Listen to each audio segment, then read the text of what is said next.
Attention, all views and opinions expressed in this video and channel are for educational purposes only.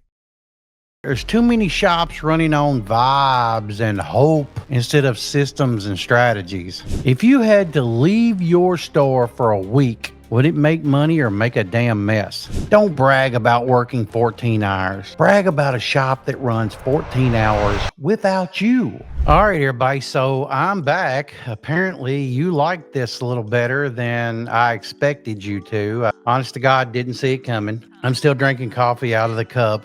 And the mug, anyway, me and that mug, we got a hell of a story together. I really didn't know how you'd take that. I really didn't. I started getting immediate conversation about it.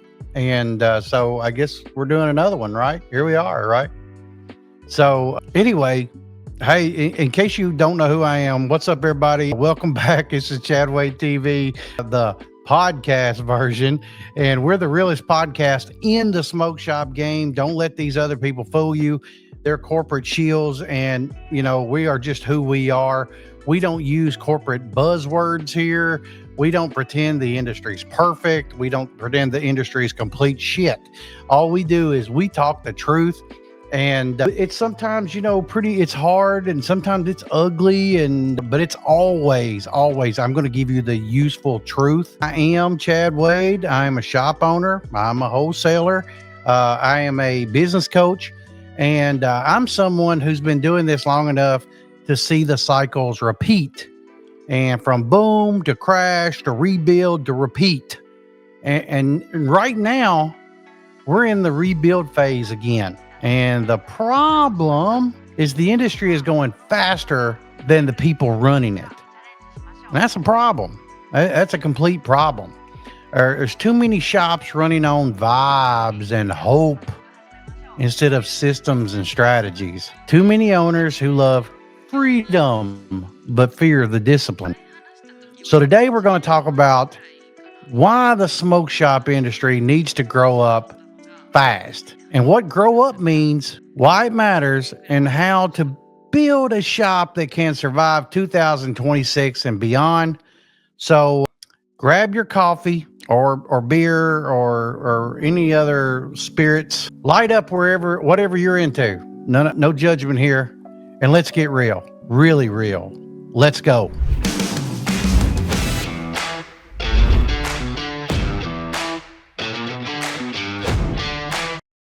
All right, everybody. So let's start with the biggest trap that I really see right now. Personally, this is what I see, and it's being the cool factor. You know what I'm talking about? You're not fucking stupid.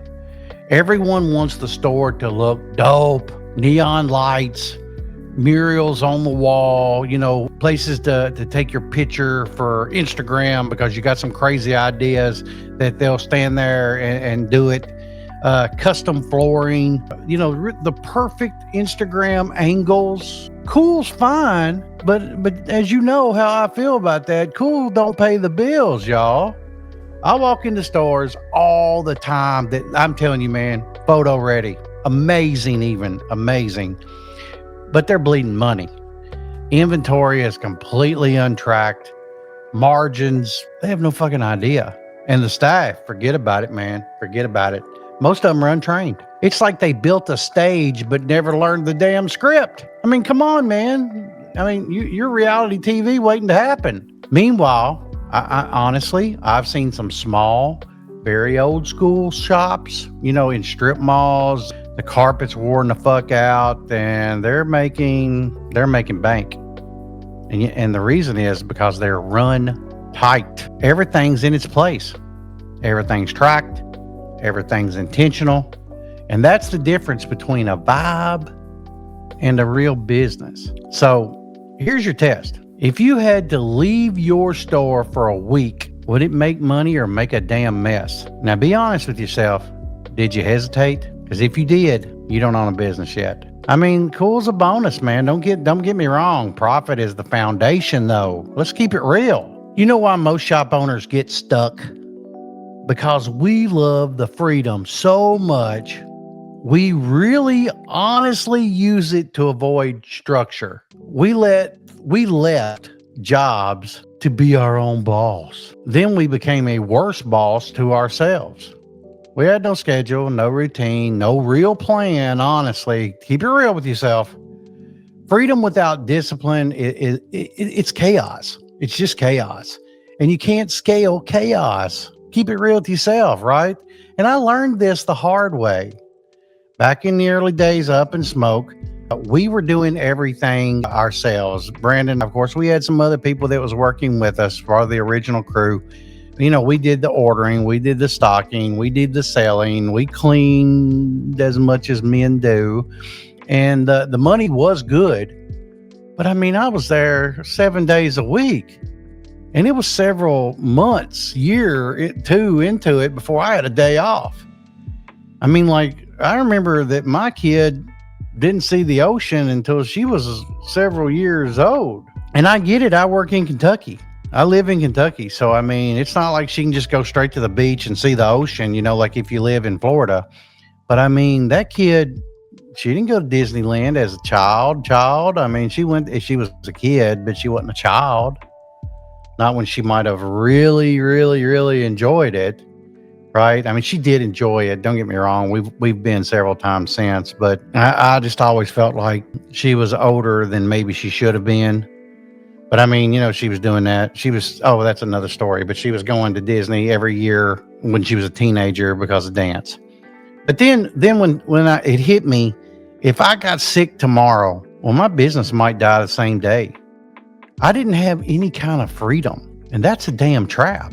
So, you know, we kind of built systems, checklists. We did proper training with the proper people. You know, we started having routines. I mean, yeah, it was fucking boring. It was boring. But honestly, it gave us an opportunity to get a little breathing room, to get away from each other. I mean, I was seeing Brandon as much as I was seeing the wife. The wife tells horror stories about how she and Isabella had to come up there to eat dinner with me in the back room at the office just to spend any time with us. And by the time I'd get home, Bella'd be sleepy, Jamie'd be asleep, and we didn't have a whole lot of time together. But now the stores run themselves for the most part because of the structure, and that runs them. And that's what I mean when I say grow up. Stop winging it. Start documenting it. Freedom should be earned by discipline and not destroyed by it, in all honesty. Just keep it real with yourself about that. Smoke shop owners, listen up. If your store looks like a garage sale, your customers won't take your product seriously. Presentation is everything, and Displayarama gets it. These guys supply the fixtures that make stores money. Slat walls, showcases, racks, counters, all in stock and ready to ship fast. I've used them myself, and they deliver on time, solid gear, zero headache. Most people think upgrading means expensive. Well, that's wrong. Displayarama makes professional retail affordable, whether you're remodeling one wall or building out your next location. So if you're tired of your shop looking halfway finished, hit Displayarama.com up today and get 5% off your order when you use my code ChadWade5 at checkout. Displayarama, real fixtures, real fast, recommended by me, Chad, at ChadWade TV. Now, let's talk about people, because the industry has a people problem, honestly. Every week I hear it, Chad, I can't find good help. Hey, I'm in the same fucking boat, man. I totally get it. But half the time, you're keeping the wrong damn help. And maybe I'm guilty of that too in some form and fashion. You know, that one employee who comes in late, knows nothing about the products, acts like the customers are interrupting their scroll time on their Google phone. You know, they can't look up the Insta hoes or Insta bros, you know, because the damn customer, you know, and that person's costing you more than your rent. One bad interaction can lose a regular forever. Believe you me, I've had it happen.